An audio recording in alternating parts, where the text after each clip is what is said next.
Alright, if you felt like there was any deficit of entertainment with the bat in game one, game two certainly made up for it. In Delhi versus Chennai, there was a lot on offer, a lot of wonderful stroke play from Chennai initially, and then later it was the Prithvi Shaw and Shikhar Dhawan show which took Delhi over the line comfortably in the end with almost an over to spare. A fantastic performance indeed from Delhi. We'll take a closer look at that game as well later. Come to Hyderabad versus Kolkata, the big preview of the big game on Sunday. But first, let's talk about game two. Dhoni versus Pant. There was a lot of conversation happening before the game, lot of build up, and the game really did live up to all of that hype. Slightly inclined towards Delhi later on, but I think it was still a good contest. Good to see Chennai back in action, really was. Good to see the likes of Raina back in the runs. Good to see the likes of Sam Curran picking up a good amount of runs as well. It was a very, very interesting visual for all of us to have these narratives going again, isn't it?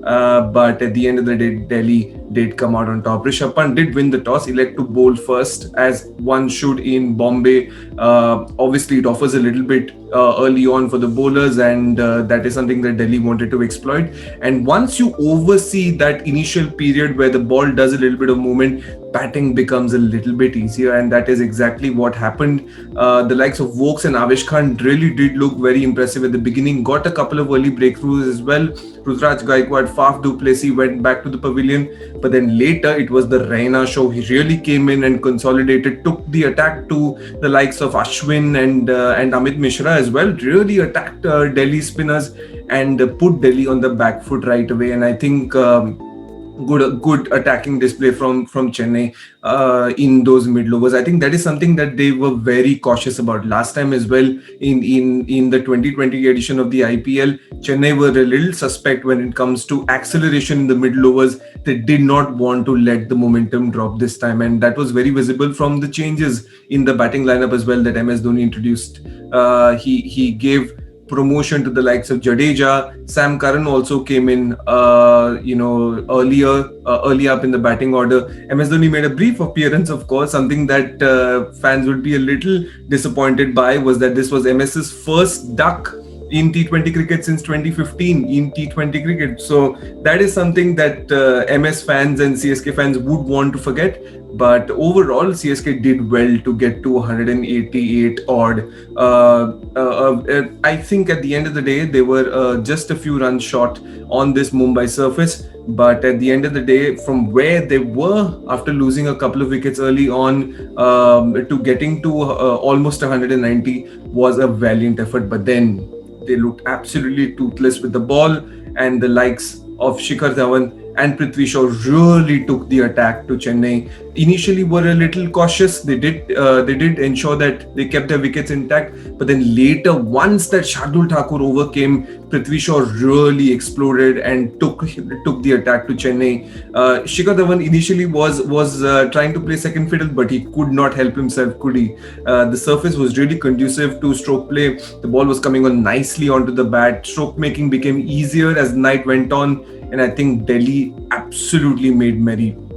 These two nearly put on a 150-run partnership between Shikhar and Prithvi, and suddenly they are looking like a formidable opening pair, one of the best, in fact, in the league. At this point of time, I think Delhi are looking absolutely ominous. The one standout, of course, in this entire game was that Prithvi Shaw is looking like a different player. He's carrying what he's built in the Vijay Hazare Trophy. It seems very, very clear that he's changed his technique. The bat is a lot more closer to the body. There was a big gap earlier on, with which he struggled a lot in international cricket as well. But I think now he's worked on that technique and it is paying him good dividends. The bat's coming down a whole lot straighter. He's looking to play a lot more straight batted shots than horizontal batted shots that he was looking to play in the last IPL. And there is a marked difference in the young lad. And I think that is going to serve Delhi really, really well, especially when Shreyas Iyer is not available.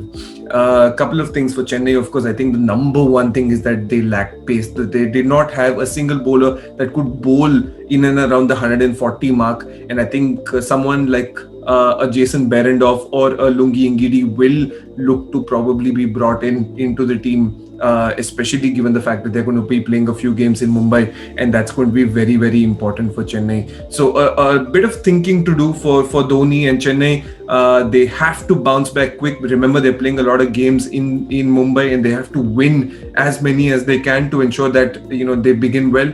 So I think a bit of soul searching definitely there for Mumbai. Delhi will be very, very happy, and they would want to build on from this win. Rishabh Pant's first outing as skipper, I think he looked a little nervous in a couple of areas, missed out on using one over of Chris Wokes, but I think he's a young captain. He's got incredible people around him, and they will certainly ensure that he comes to the fore nice and well as the Delhi Capitals skipper. All right, let's take a look at the big game. It's Hyderabad versus Kolkata. I absolutely love these two teams, especially Hyderabad. Everybody who knows me knows that I have a bit of a soft corner for Hyderabad, and because I think it's a very well-rounded unit. But I'm particularly excited to see how the bowling unit comes into play. Bhuvneshwar Kumar, Rashid Khan, T. Natarajan are united. Sandeep Sharma as well, that unsung hero in that Hyderabad bowling unit. And I think the way these guys come together will be very, very interesting. They are also going to be playing in conditions that could be very, very interesting. They might get some help, slow, low dying conditions, and interesting to see how they sort of get into it and take the attack to Kolkata. Definitely looking at how that triumvirate functions. Very excited to see how David Warner and Bairstow pick things up. Again, they are a very interesting pair. They've clicked off really, really well in the last couple of seasons. Do they pick it up right away? How does that combination go about the business? Interesting to see, where does Manish Pandey bat as well? Does he continue to bat at 3? Do you keep him down for 4 or 5? Do you push Kane Williamson up if he's available? Do you play Jason Holder yet again? Remember, he offered something very different, and the addition of Jason Holder gave a different dimension to Hyderabad last time when they were playing in IPL 2020. Do you play with him? Do you play Nabi? A lot of questions for Hyderabad, but I think it's a problem of plenty, which is a problem that no team will mind at the beginning of the tournament as well. So I think very, very excited to look at Hyderabad, and I think there are more questions on the other side with Kolkata. Big fan base. Remember, Kolkata, the folks at Kolkata are very, very passionate about their franchise, and last couple of years they've been very, very unlucky, lost out on qualification on net run rate, and I think this time they would really want to make up for it. And the number one thing that is important in that regard is stability and clear, concise plans, which is something that they lacked. They did a lot of tinkering last time around, and they had to do it as well because the main players of their franchise, the Russells and Narayans of the world, did not turn up. So that is the number one thing that I'm keen to look at. Does Russell turn up? Does Narayan turn up? Do they come in and bring in some of their vintage form that made them the players that they are? And how do Kolkata take it from there, if at all they do not come back into the form that we've all known these players to come back into?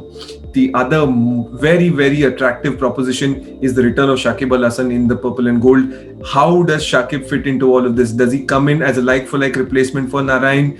Does he bat at 3 like we all want him to do, or do they play him at that number 5, number 6, number 7 position, which, remember, is already a very condensed sort of an area in the KKR batting order. So there's a lot to talk about. And we will be there. We will be there while the game is on, with our live blogs and our commentary, and on our social media platforms as well. So stay tuned to cricketnews.com. It's going to be a blockbuster Sunday, and we're going to be there. My name is Sumedh. This is cricketnews.com, and this is cricketnews.com's coverage of IPL 2021.